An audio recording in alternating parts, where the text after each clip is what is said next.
Prescott is a punk ass who begs like a little girl and talks to himself.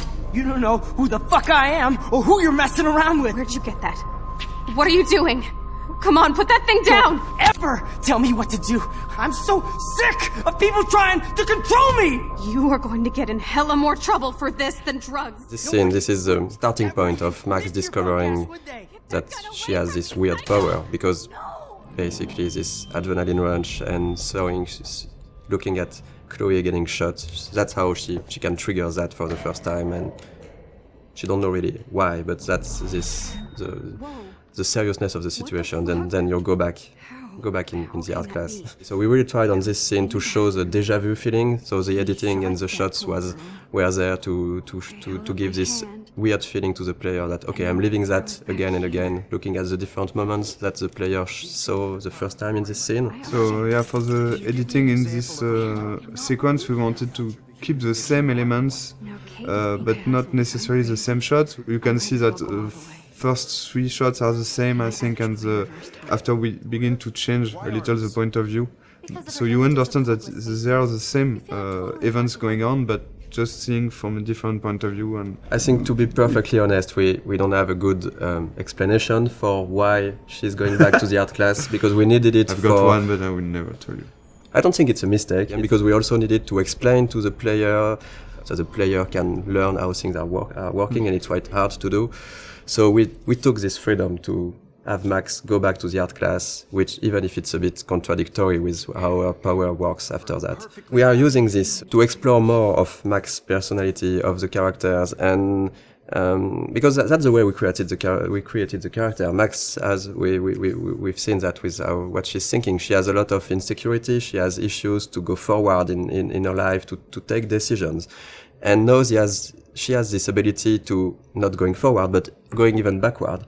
So it's an interesting storytelling device to question with her character and with the player, of course, to question choice and consequences, to question fate, to question really interesting issues. I think Max would never have changed as much as here in our story without this power and without this sci-fi element. So it puts the player in a very interesting position, because she will ask himself why he's doing some interaction. He can undo the interaction and try something else, but also Max, by doing this, will ask herself, am I doing the right decision?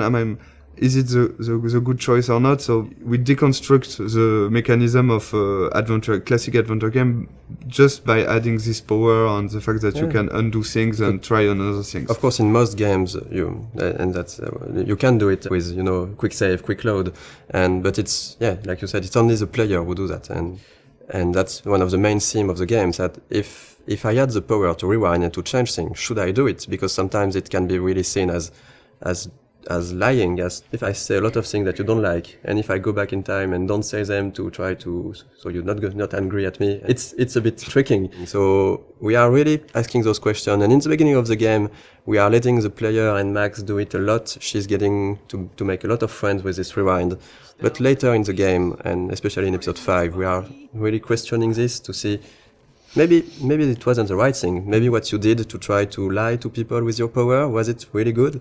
And that's something that can be interesting for the story, but also to ask the player at a moment. I think this is what we wanted to do also with this game, to show that it's difficult to make the choice, and it's even more difficult to live with it, but you have to learn to do that. And even if you could hesitate a lot, there is no perfect way to do things. Okay, if I'm crazy, I might as well go all the way. Can I actually reverse time?